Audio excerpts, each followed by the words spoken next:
Hello, this is Andrew Thake from Minds and Money. Delighted to be joined today by Belinda Labatt, who is Chief Executive Officer and Director of Lomiko Metals. Delighted to have you on Minds and Money TV today, Belinda. I'm delighted to be here, Andrew. Wonderful day to speak.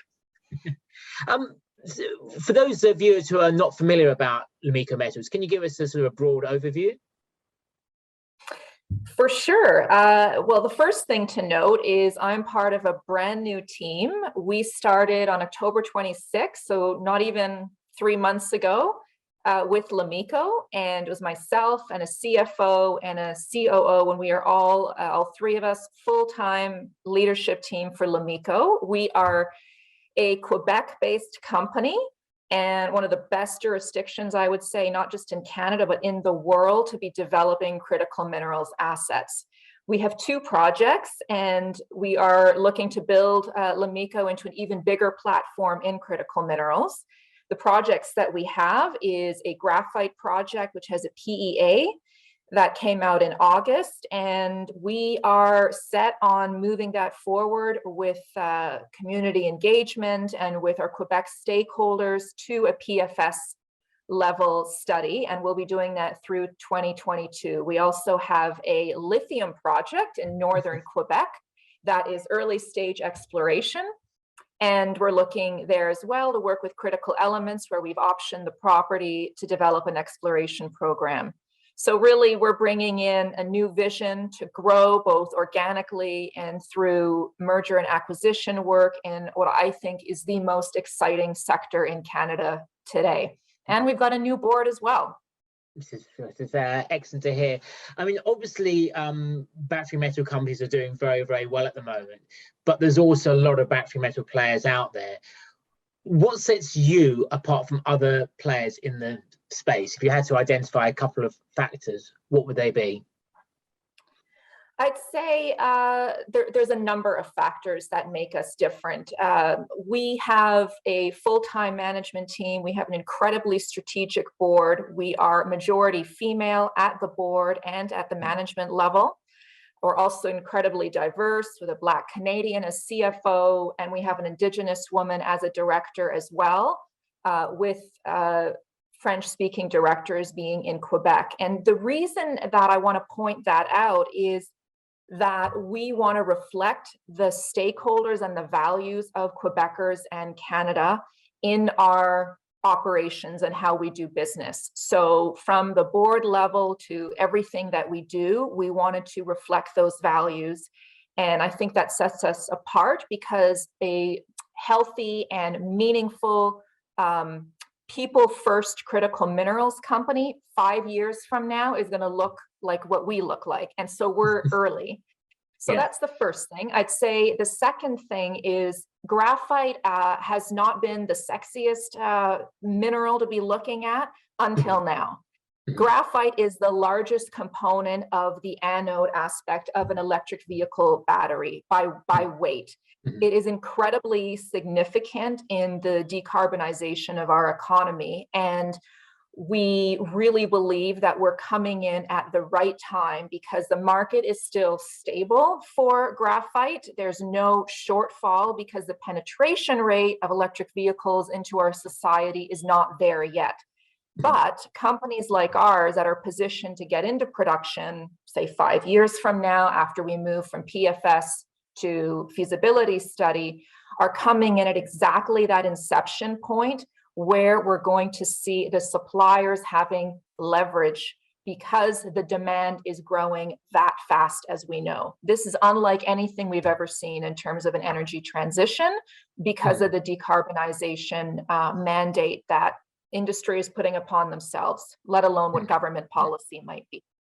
So what is your outlook for the graphite critical minerals sector over the next 12 months? Over the next 12 months, I'd say you're going to see a lot more investor interest and learning into graphite and how, like, critical minerals is very much dependent upon its end user. So it's not like gold, where you have a single product and that's what you're selling and you're a price taker. In fact, with graphite or even lithium, You can look at your graphite, and depending on the flake size and the purity levels, you may have high grade graphite. You may have a product that's good for lubricants or other uses, and because it's so highly conductive, it does have many, many uses. So I think people are going to start understanding the material more. I think that we're going to see, because people are foreshadowing the shortage that is coming, you will see some volatility in pricing, which is still opaque because it's not traded on the open market. They're private negotiated agreements. I also think that in Canada, you're seeing the largest growth in graphite projects. 70% of projects being developed are in our country. So we're going to have a lot of attention and the opportunity to create a supply chain and creating that anode material right in Canada. So we're all, as a peer group in graphite, we're going to get more attention. And I'd say that we always have to keep our eye on the long term. And this is what I tell investors coming into Lomiko: really look at this from the long-term perspective, because if I may share a couple of market statistics. Sure. So, in the last 10 years, the production of graphite has been about stable at 1 million tons a year. It's now holding about 1.4 million tons. But the consensus is we're going to see that go to over 4 million tons by 2030.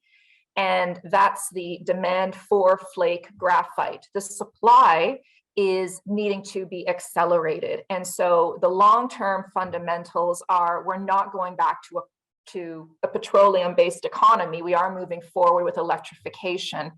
And so I think you really need to keep your eye on building an enterprise that is set to meet that demand and be a supplier of choice, not just by the stakeholders, shareholders' perspective, but by the community and by Canadians saying, we want to develop these resources in our country for the development in our country. And so those long-term fundamentals, 30% shortage in graphite materials, and then by 2050, it's going to be even more meaningful, 500% increase in demand.